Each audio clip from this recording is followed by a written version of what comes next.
And then that specific part we're looking at now is probably my favorite little sort of micro area around Buffelshoek Dam. It's always nice and green there.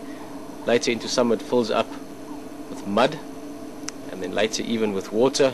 It's just this beautiful inlet parts of the dam.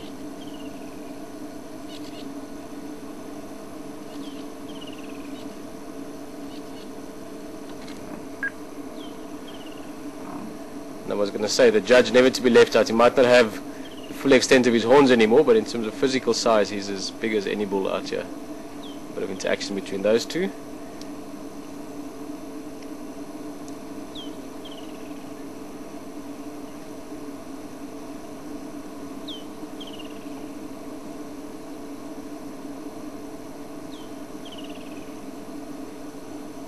Well, fantastic to see him again. We're just going to move to the other side of the dam, or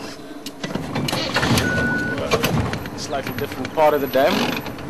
Still a few bulls back there. See, saw one of them still lying flat in the water, staying nice and cool.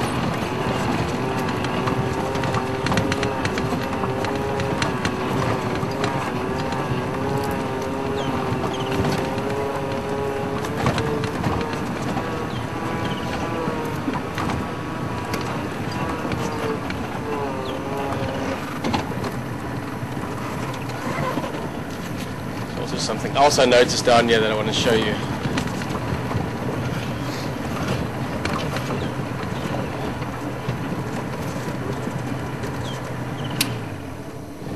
I'll show you that after we had a look at the buffalo. Still out in the water there. Two bulls, the one on the left hand side there is what Seesaw is the bull that months ago spent a lot of time in this exact same waterhole. He knows this waterhole better than most buffalo probably. Had a very badly injured leg. Over time he eventually recovered, and he's now gaining condition again as well. He's almost as fit and healthy as any of the bulls out there. This is one of the other bulls hanging out with him. Seesaw just to the left that I was talking about. I'm going to show you something on the ground here as well.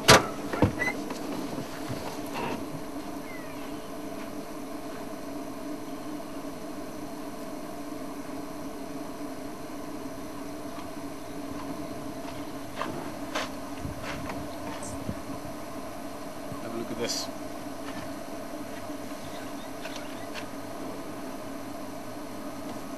I've looked at them a few times, your buffalo weavers and your your masked weavers, the yellow ones, and the spotted back weavers. Buffalo weavers also have a nest here. I'll tell you why I thought of them just now. And this is a very, very recently made nest, probably in the last few days. You can see the perfect entrance. Now look at the detail, how perfectly that is weaved, making this a very strong structure. I mean, it can normally withstand even massive windstorms and rainstorms.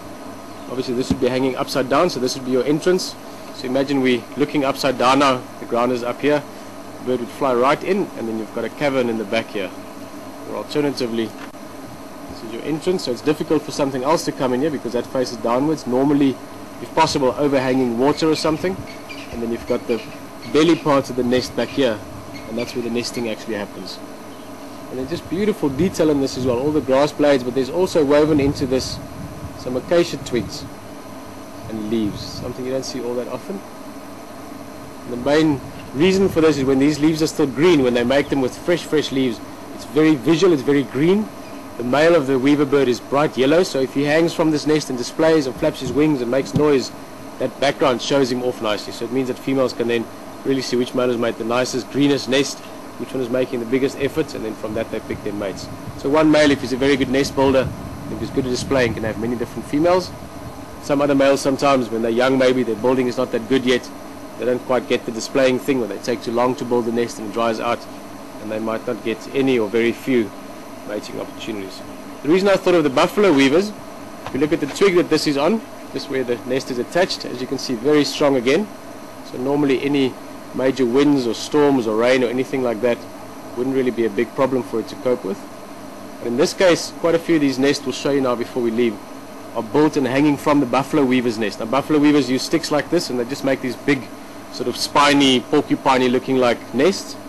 And interestingly enough, I noticed the other day that these weavers are hanging nests from the bottom of the buffalo weaver's nest as well. So, seeing the story in a beautiful nest.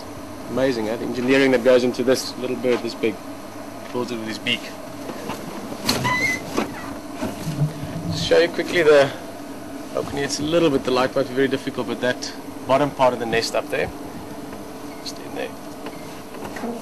There you can see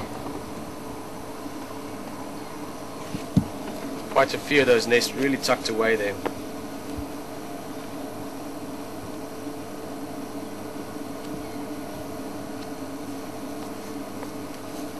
Little buffalo weavers, very different looking from most of your other weaver birds. They're black with red bills, obviously, where the name comes from.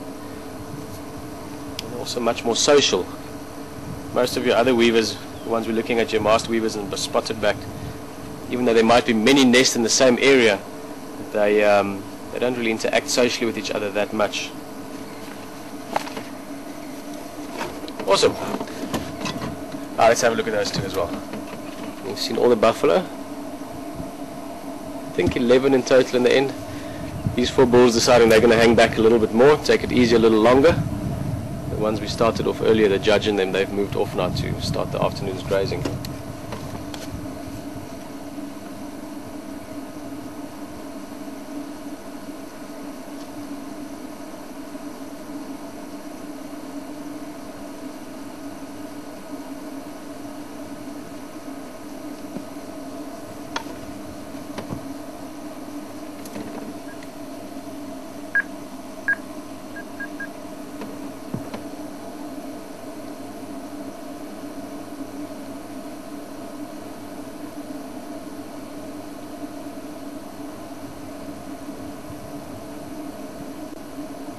Something always very fitting about seeing buffalo at this dam for me. So I enjoyed the time here, spent quite a bit of time. You can leave these buffalo to enjoy their laziness. We're going to go look around some more.